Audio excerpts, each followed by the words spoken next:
A warm welcome to you all joining us here at Silverstone today as the grid begins to form up for what we hope will be another phenomenal race.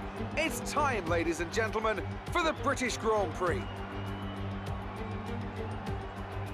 Straddling the border of Northamptonshire and Buckinghamshire, the 18 corners of the Silverstone circuit form the 3.6-mile beating heart of Formula One. It's been reinvented over the years, with Turn 1 now the fast right-hander of Abbey, but the magic of racing is as strong here as it's ever been.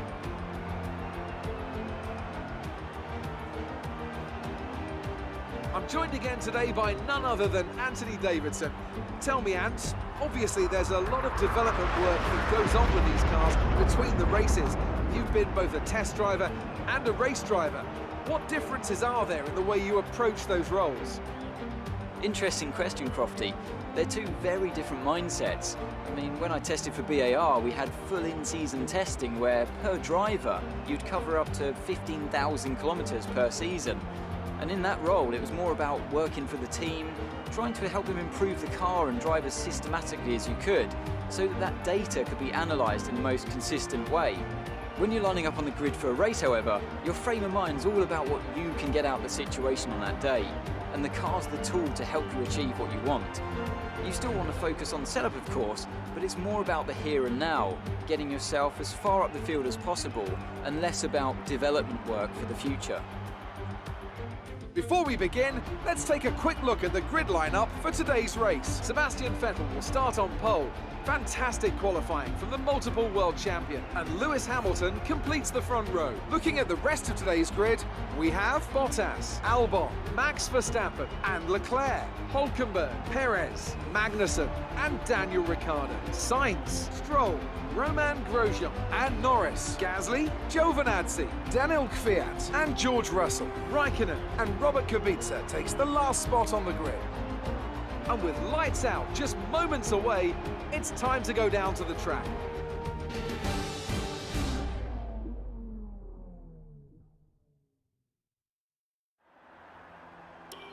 Okay, the run into turn 1 isn't too long, so the pack will be bunched up. Take care.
race officials have enabled DRS.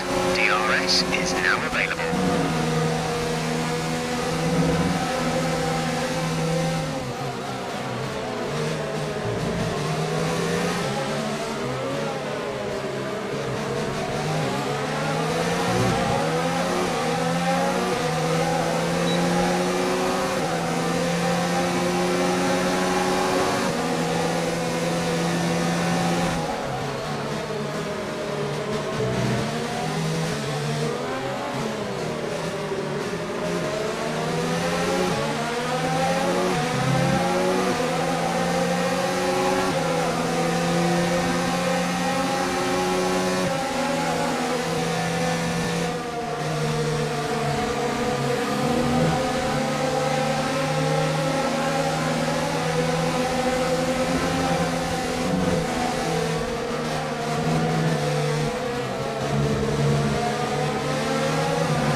Have some front wing damage, but not enough to justify a stop in the remaining laps.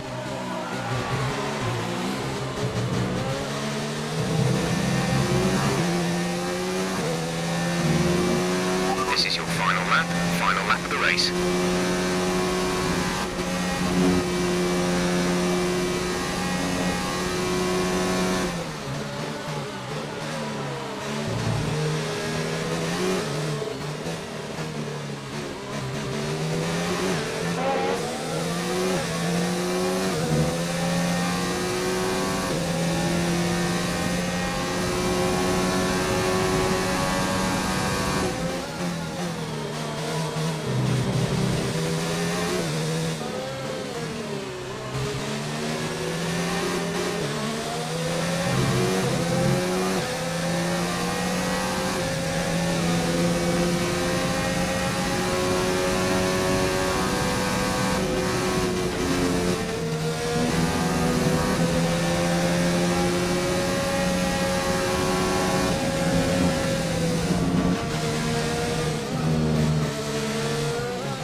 The gap to the car ahead is 6.1 seconds.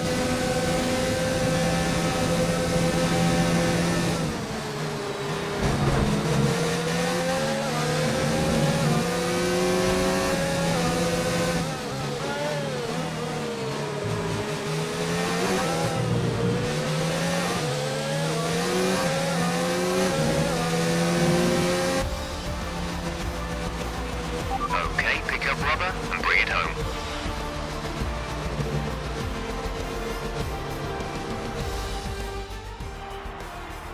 Ferrari have really pulled it out of the bag today.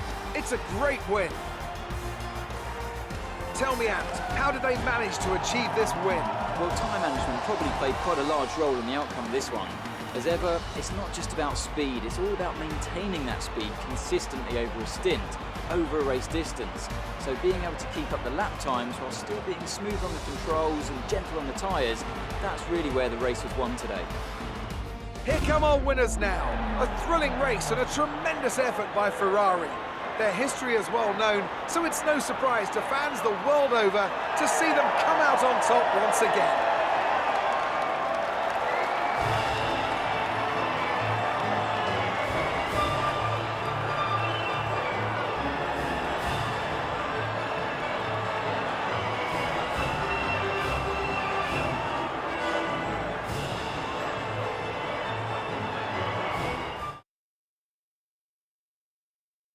After an incredible day of racing, who was your driver of the day, Ant? Well, Crofty, Daniel Ricciardo would have to be my driver of the day. It's less about what he did right, but how little he did wrong. Perfect driving. Well, Ant, an end to another fantastic weekend of racing. Thanks to everyone who joined us, and we'll see you for the next one.